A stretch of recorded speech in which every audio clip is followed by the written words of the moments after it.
Hey guys, welcome to the shop. This is my second video on this Remington Model 141. My first video I talked about, we're going to make a new action bar cover. And I don't have time for that. I'd really prefer to start making them just so I can provide long-term part support for these, because the action bar covers are the single most common problem with these guns. But right now I'm too busy and I haven't gotten any people reaching out to me based on that video or the cold calls I've made to some other customers with these guns that I'm aware of.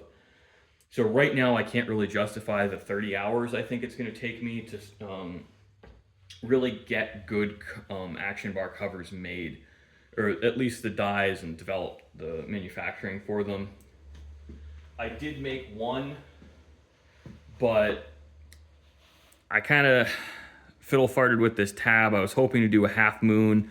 Doesn't really work because what happens is it rocks this way and it'll slide out from under the screw. And it's just really a little bit trickier than I had planned on. And I found a source of covers so I can at least buy them if more customers come in, as expensive as they are.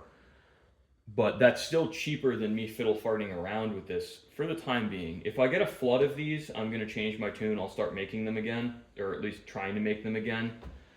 But time-wise, it just doesn't make sense for me right now. These are not the most common guns, but they're really nice guns. I have warmed up to them tremendously because honestly, they're that smooth. I mean, I can just bump the butt and they start to open. And they're really cool. I think this is a fairly unique mechanism. They're striker fired, they're not hammer fired. And from a collector's perspective, I think these do have some value as an interesting period in American firearms development. I'm not aware of any firearms currently on the market using a similar mechanism. So for that reason alone, I think these guys are pretty cool. They're mechanically unique. 30 Remington brass is fairly hard to acquire right now. Customer fortunately provided me some. But if you buy one of these in 35 Remington, you absolutely can get factory ammunition for them still.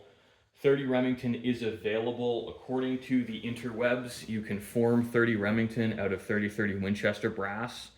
You just need to turn the rim off and recut an extractor groove. It's not apparently that big a deal. I haven't experimented with it and choose not to, because again, I'd rather just buy whatever factory ammunition's available, because that's going to be cheaper and easier for me and the customer. So, and that's one of the things, is this is not a super expensive gun. I think these are $800 to $1,000 depending on condition.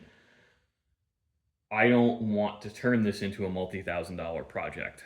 I really do try and work to a budget for customers. We don't work to a price point, but there are ways I can manage costs here if the customer's willing to wait. This guy was willing to wait, and we turned this around in just about a month, which is really quick for a job like this.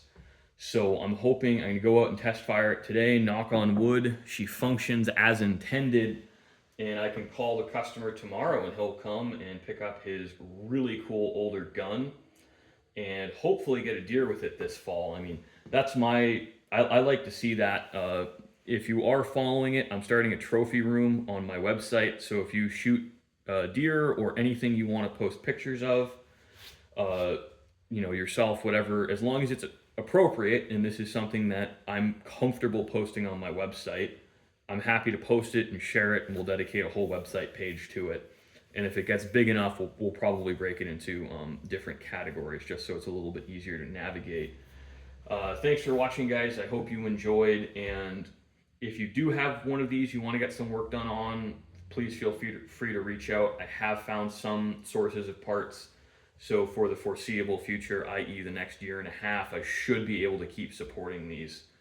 And knock on wood, I can actually purchase that whole sum of parts at a discount, and then I should be able to have even better long-term support for these guns.